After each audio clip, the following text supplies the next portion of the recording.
मेरे प्यारे विद्यार्थियों, आपको जो दो एड ग्रेड अभ्यास पुस्तकें दी गई हैं, हिंदी, अंग्रेजी, संस्कृत है इसमें, और दूसरे में है हमारी विज्ञान, गणित और सामाजिक विज्ञान। तो इनको हमें भर करके 15 फरवरी के पहले ही हमें अपने स्कूल में जमा करना है, जिससे हमारे क्लास टीचर इन सभी को चेक करेंगे और चेक करके आपको वापस भी दे देंगे, जिससे कि इनकी हम अच्छे से तैयारी कर सकें, क्योंकि वार्षिक पेपर जो है इन्हीं में से बनाया जाना है। तो आज हम देखते हैं ये कक्षा 7वीं की जो ये वर्कशीट दी गई है, इसको हमें भरना है। और इसमें हम जो हमारी हिंदी दी गई है, हिंदी विशिष्ट कक्षा 7वीं की, इसको हम भरेंगे। तो यहाँ देखिए जो पाठ दिए गए हैं, पाठ दिया गया है 11। इसके पहले वाले जो पाठ हैं वो मैंने इसी चैनल के यूट्यूब पर अपलोड कर दिए हैं, आप प्ले लिस्ट पर जाके देख सकते हैं, या गणित वाले सर के नाम से भी सर्च करके इसको लिख सकते हैं। तो ठीक है, देखिए आज हम देखते हैं पाठ 11 को। इसमें है वात्सल्य के पद। ये वात्सल्य एक कवि हुआ, एक कविता है, इसके हमें पद दिए गए हैं, इनके प्रश्नों के उत्तरों को हमें लिखना है। तो देखिए, तो यहाँ प्रश्न एक दिया गया है, वात्सल्य पद पाठ में गोपिका के मन में क्या इच्छा है। तो यहाँ देखिए गोपिकाएं जो कहती हैं, उनके मन में इच्छा थी कि वह श्री कृष्ण को माखन खाते हुए देखें। ये उनकी हमेशा इच्छा रहती थी गोपियों की। अगला प्रश्न देखिए, प्रश्न 2 दिया गया है कि बलराम कृष्ण को क्या कहकर चिढ़ाते थे। तो बलराम कहते थे कि तू मोल का लिया हुआ है। कैसा मोल? हमारी माने तुमको खरीदा है। इस प्रकार से बलराम श्री कृष्ण को कहकर चिढ़ाते थे। ठीक, अगला प्रश्न देखिए, प्रश्न 3 दिया है कि स्वामी भक्त शब्द का वाक्य में प्रयोग कीजिए। तो वाक्य बनाना है। तो जैसे यहाँ मैंने लिख दिया कि मैं श्री कृष्ण का सच्चा स्वामी भक्त हूँ, बस इस प्रकार से आपको एक वाक्य बना के लिख देना है। ठीक, अगला प्रश्न देखिए, यहाँ देखिए प्रश्न जो 4 दिया गया है, इसमें है कि वात्सल्य के जो पद हैं, पाठ की किन पंक्तियों में यशोदा जी कृष्ण का श्रृंगार कर रही हैं। तो देखिए जो उन्होंने पंक्ति लिखी है, यह पंक्ति जो लिखी गई है वह इसमें कृष्ण का श्रृंगार करती हैं। क्या कहती हैं कि तेल लगाई लगाए के अंजन, भौहें बनाए बनाए की डीठो नहीं। ये जो पंक्ति है ये इन्हीं के बारे में कही गई है। ठीक, अगला प्रश्न देखिए,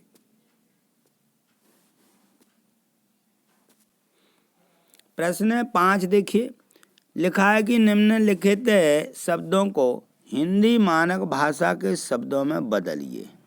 यहाँ देखिए लिखा है कि माखन, युवती, पूत, तारी, भौन, जुग। क्या लिखा है? जुग। तो माखन को क्या कहते हैं? मक्खन।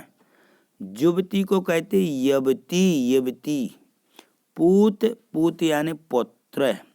तारी, तारी यानी ताली। भौन, भौं माने भौहें, आंखें की भौहें रहती ना ऊपर वाली, ये। जुग, जुग यानी युग। क्या? युग लिखना है इनका। ठीक, सही अर्थ है ये। अगला प्रश्न देखिए,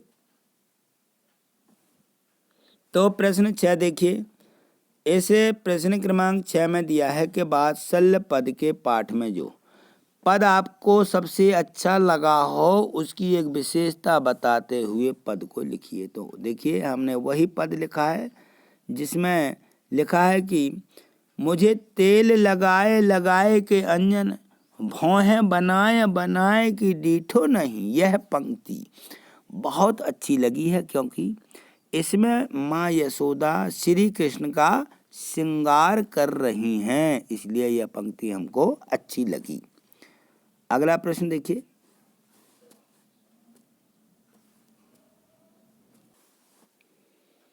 प्रश्न 7 दिया है कि रसों के नाम और उनके स्थायी भाव लिखिए।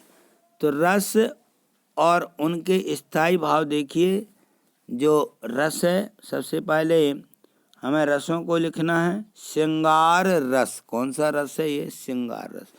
इसमें जो भाव है वो रति है। करुण भाव, करुण ये रस है, इसका है शोक। करुण यानी होता है शोक, इसका भाव है शोक करना, दुख करना, ठीक है ना। हास्य रस माने हंसना, हंसी आना। वीर रस, वीर उत्साह भर जाता है ना। इस प्रकार से ये भाव दिए गए इसके। तो इसमें देखिए भयानव ये रस है, इसका जो है वो ये भाव भय होता है। रौद्र रस इसका है क्रोध करना, क्रोध। अद्भुत, अद्भुत का है आश्चर्य या विस्मय। शांत, शांत का होता है निर्वेद या निवृत्ति। ये हमें इसके भाव लिख लेना है और जो इसमें रस दिए गए हैं सभी रसों को भी लिख लेना है। ठीक, अगला प्रश्न देखें। प्रश्न 8 दिया गया है, यहाँ यह मूल्यांकन है।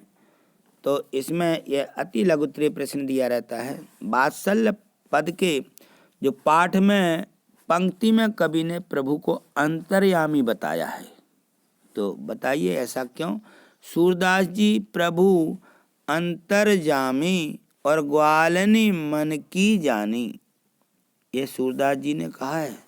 तो ये जो पंक्ति है ये प्रभु को अंतर्यामी इसमें बता रहे हैं। ठीक, अगला प्रश्न देखिए।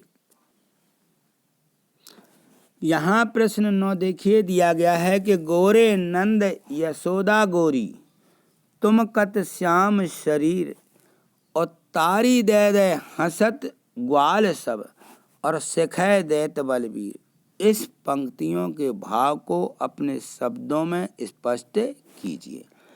तो देखिए इनका मतलब है, इस पंक्ति में जो दिया है कि बलराम जी श्री कृष्ण को चिढ़ाते हुए कहते हैं कि तुम नंद बाबा और यशोदा तो गोरी हैं, लेकिन तुम कैसे हो? श्याम वर्ण के हो, श्याम शरीर है तुम्हारा, अर्थात तुम श्री यशोदा और नंद बाबा के पुत्र नहीं हो। ऐसा कह के श्री कृष्ण को बलराम चिढ़ाते हैं। ठीक, अगला प्रश्न देखिए। प्रश्न 10 दिया है कि वात्सल्य के पद में कृष्ण के बालपन का वर्णन किया गया है। आप जो है श्री कृष्ण के बारे में क्या जानते हैं, लिखिए। तो श्री कृष्ण हिंदू धर्म में भगवान हैं। वे विष्णु के 8वें अवतार माने गए हैं। कन्हैया, श्याम, गोपाल, केशव, द्वारकेश या द्वारकाधीश, वासुदेव, इन नामों से उनको जाना जाता है। कृष्ण निष्काम कर्मयोगी, आदर्श दार्शनिक, स्थिति प्रज्ञ एवं देवी संपदाओं से सुसज्जित महान पुरुष रहे हैं। उनका जन्म द्वापर युग में हुआ था। उनको इस युग के सर्वश्रेष्ठ पुरुष, युग पुरुष या युगावतार का स्थान दिया गया है। तो इस प्रकार से हम इनको क्या है जानते हैं, इनके बारे में। इनके ये सभी नाम हैं जिनसे ज़्यादातर लोग इनका नाम इस प्रकार से पुकारते भी हैं। तो जो इसमें पाठ है दिया है, जो इसमें 1 से 10 तक के प्रश्न दिए गए थे, सभी प्रश्नों को हमने अच्छे से समझ लिया है। इनको अपनी जो वर्कशीट दी गई है, वर्कबुक दी गई है, उसमें लिख लीजिए और लिख कर के अपने जो क्लास टीचर हैं, कक्षा शिक्षक हैं जो पढ़ाते हैं इस हिंदी को, उनसे चेक करवा लीजिए और इन प्रश्नों को याद करना है, क्योंकि यह वार्षिक परीक्षा में भी पूछे जाने हैं। आगे के जो पाठ दिए हैं उनकी वीडियो भी मैं तुरंत लेकर के उपस्थित होऊंगा।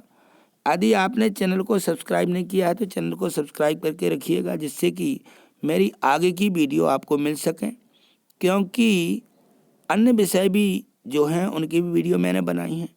और आप अभी कक्षा 7वीं में पढ़ रहे हैं, अब 8वीं में आने वाले हैं, तो आपको कक्षा 8वीं में मीन्स का मेरिट परीक्षा की भी आपको परीक्षा देनी है। इसकी जानकारी की, इसकी डिटेल आपको इसी चैनल पर मिल जाएगी, उसको भी समझ लीजिए अच्छे से। और अपने घर में अपने भैया बहन, अपने माता पिता से चर्चा कर लीजिए, अपने गुरुजी से जो सर पढ़ाते हैं उनसे भी चर्चा कीजिए कि मीन्स का मेरिट परीक्षा होती क्या है।